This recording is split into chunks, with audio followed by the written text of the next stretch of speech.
Yahoo! Donc aujourd'hui je te retrouve avec l'extrême plaisir pour une nouvelle vidéo sur la chaîne et on va être sur un bilan lecture de 3 titres des éditions Manabook. Donc si la suite t'intéresse, continue. Donc d'habitude, je le reprécise au cas où, un bilan lecture c'est souvent quand je présente au moins les 2 premiers tomes d'un manga et bilan lecture aussi quand je présente plusieurs titres ensemble. Sinon c'est bilan manga quand c'est un avis intégral, crash test ou critique tome 1 plutôt quand c'est mon avis sur le tome 1. Voilà, et donc là je vais te présenter un one shot mais 2 fois la présentation des 2 premiers tomes de 2 séries différentes. Donc dans cette vidéo on va parler de The God Slaying Demon King. On a Final Fantasy, du coup le one shot. Et du coup, My Love Story Yamada-kun at level 999. Donc voilà, ce sont tous des mangas que j'ai reçus gracieusement de la part des éditions Manabook. Je crois qu'il y a eu novembre et décembre, un truc comme ça, ou octobre et décembre. Mais voilà, donc je vais donner mon avis. Bien entendu, il est totalement transparent. Je n'ai pas de limite de temps ou d'avis de toute façon quand je suis en collab avec une maison d'édition. Voilà, je tiens à le replacer au cas où.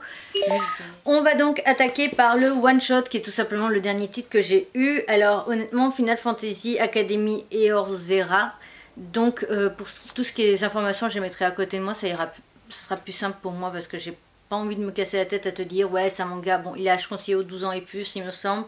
Mais voilà, il est dans la collection Pixel du coup des éditions Manabook. Et donc en ce qui concerne ce titre, on est donc avec Alice étudie à l'Académie Eorzea, une institution privée née de la fusion de l'Académie de Lumière et l'Académie des Ténèbres. Malheureusement, l'ancienne rivalité entre les 2 écoles ne semble pas vouloir s'apaiser et de nombreux conflits éclatent chaque jour. C'est alors que Tataru, la directrice de l'établissement, soumet une proposition à ses élèves pour calmer le jeu ou pas.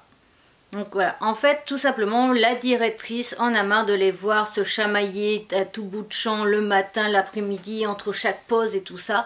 Donc elle va tout simplement leur proposer une espèce de tournoi, enfin plutôt de finir un peu comme dans Harry Potter où chaque maison a ses points.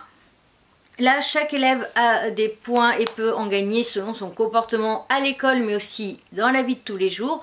Donc, elle montre qu'il y a des petites bestioles, je pense que vous connaissez plus que moi du coup, qui vont les surveiller. Je cherche le nom de la bestiole. Les Kupopo.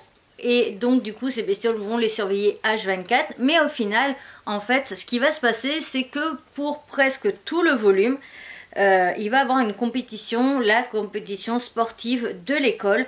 Et donc c'est là où on va les voir s'affronter. Donc personnellement je pensais plus qu'on allait suivre sur une année, même version express, l'école et donc l'Académie des Lumières et l'Académie des Ténèbres s'affronter en faisant des peut-être pendant la période examen etc. Mais comme ça se concentre principalement sur donc la journée là, leur truc de, enfin l'activité sport qui est dans toutes les écoles au Japon, ben en fait ça se résume à très vite pas grand chose.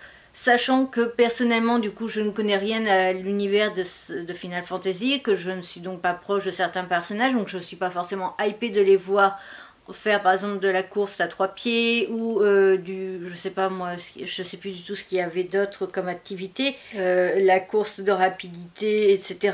Aussi tu tires une carte et il faut que tu ramènes quelque chose qui correspond à ce qui est écrit sur la carte, donc une maman, des oreilles, une veste à capuche avec des oreilles de chat, des trucs comme ça. Et en fait ça fait déjà une bonne partie du manga, que je vais pas dire la moitié mais presque, jusqu'au chapitre 4 apparemment de ce que j'avais compris. Et donc du coup bah en fait j'ai tout de suite décroché parce que c'était pas quelque chose qui m'intéressait, je voyais pas l'intérêt en fait de qu'on me dit moi, alors je rappelle, je ne connaissais pas l'univers, j'ai demandé à Manabook si, comme on n'y connaissait rien, on pouvait le lire. On m'a dit oui, mais bon, après tu seras moins épais. Mais en fait, je ne vois pas l'intérêt parce que pour moi, je vois juste 2 classes qui sont, enfin 2 camps qui sont en train de se chamailler et de finir par régler leur compte via l'événement sportif. Et ça m'a pas transcendé parce que je voyais pas l'intérêt de lire ça, vraiment pas. Donc voilà, parce que je suis pas déjà attachée à une équipe. Donc du coup, voir directement une compétition, bah, je ne suis pas captivée par quoi que ce soit vu que je ne suis pas attachée déjà au personnage d'origine. Donc en tant que lecteur qui ne connaît pas l'univers Final Fantasy, qui n'est pas attaché du coup à des potentiels personnages qui existent déjà, personnellement ça m'a fait ni chaud ni froid, très clairement. On continue du coup avec les 2 premiers tomes de The Gold Slaying Demon King. À savoir, juste, je tiens vraiment à le préciser pour qu'on soit totalement transparent. J'ai eu que le tome 1 de la part des éditions Manabook. Le tome 2, je l'ai donc acheté. Voilà, donc comme ça déjà tu sais que au niveau de mon avis, si j'ai acheté la suite par moi-même, c'est qu'à un moment donné, la série m'a... Donc du coup, si j'ai acheté le tome 2 par moi-même, ça veut dire que la série m'a quand même suffisamment intéressée pour avoir envie d'aller un peu plus loin. Si je n'ai pas pu te vaincre dans cette vie, je le ferai dans la prochaine. Eiram, le roi des mondes, le plus puissant de toute l'histoire, se rebelle contre le dieu qui préside au destin de son peuple et refuse de lui offrir des vies en sacrifice. Après une longue et violente bataille, il perd sa vie inéluctablement. Tout démon est par nature entièrement soumis au contrôle de ce dieu et ne peut donc pas le vaincre. Eiram avait beau être le plus puissant, il n'a aucune chance de l'emporter. 5 siècles plus tard, il se réincarne dans le corps d'un jeune homme, jeune humain, race la plus faible de toutes, mais qu'il a choisi à cause de son immense potentiel. Le chemin sera long et périlleux, mais l'heure de la vengeance vient de sonner et la clémence n'est pas une option.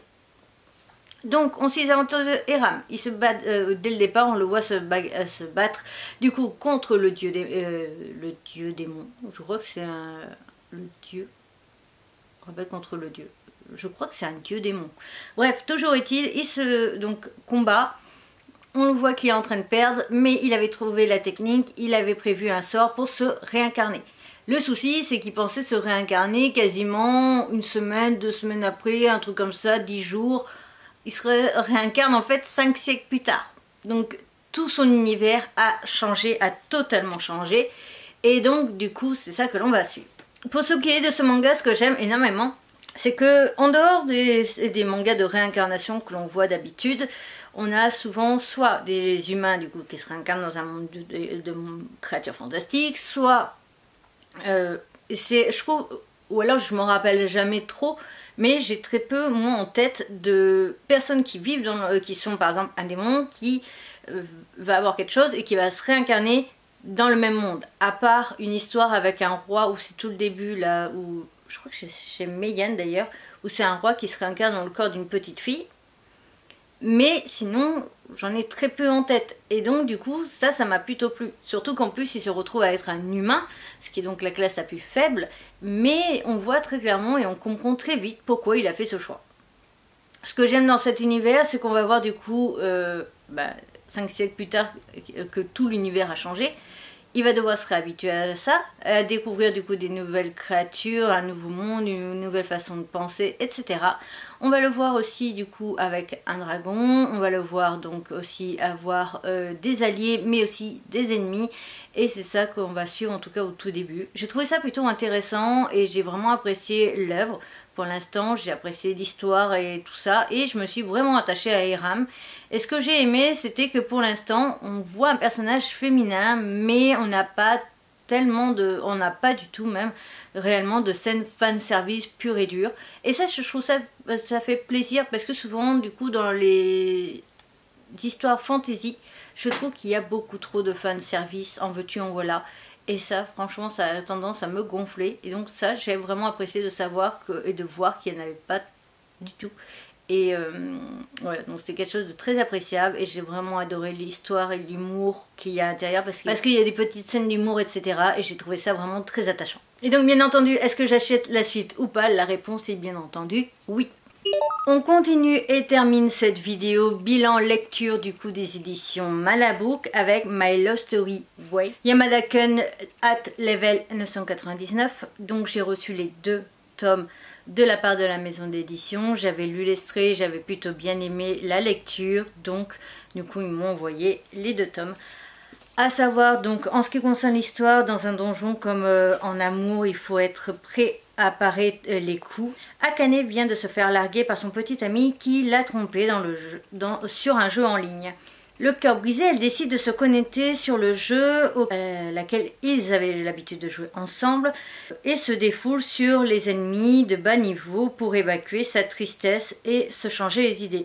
C'est là qu'elle rencontre Yamada, un joueur de sa guilde, avec un avatar pour le moins atypique. Elle se confie à lui et sur sa récente rupture amoureuse, mais il se montre froid et semble pas vouloir discuter avec elle.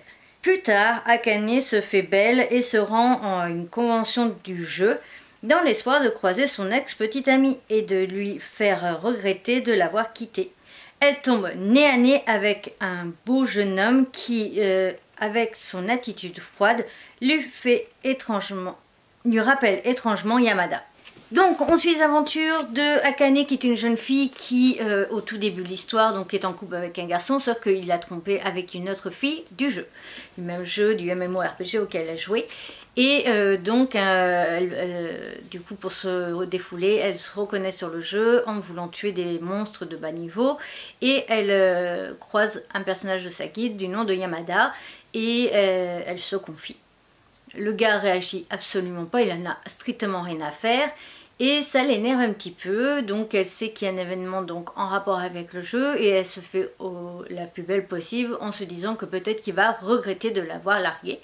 Et sur le même moment, elle croise un garçon super mignon et donc elle se dit qu'elle va tout simplement le faire passer pour son nouveau petit copain auprès de son chéri parce qu'elle vient de l'apercevoir.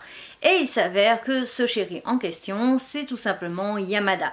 Donc Yamada, le gars super froid, mais aussi en fait une personne très connue dans le monde du jeu vidéo, surtout du coup par rapport à ce MMORPG, mais pas que.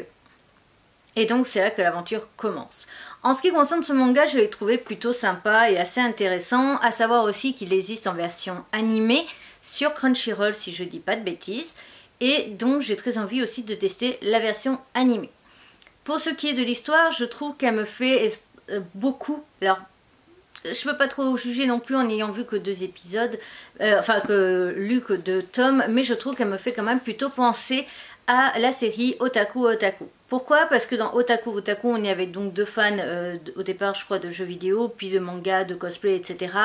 Et on va voir les couples partagés, un peu plusieurs couples partagés, des points communs et en même temps des points non communs, mais du coup ils s'apprécient quand même parce qu'ils sont tous dans cet univers un peu otaku.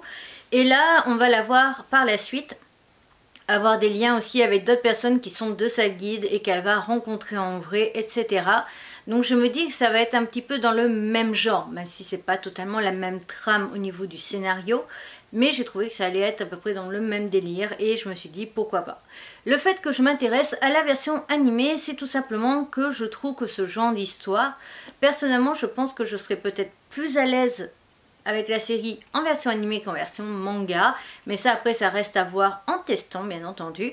Après j'ai vraiment apprécié l'histoire, il n'y a pas de souci là-dessus, c'est juste que je me demande si le format papier est finalement totalement adapté ou pas à mes goûts à moi en ce qui concerne le scénario tout simplement. Voilà, donc je tiens vraiment à préciser, il n'y a aucun problème avec le scénario, j'ai vraiment adoré, j'ai lu les 2 tomes en entier jusqu'à la dernière page.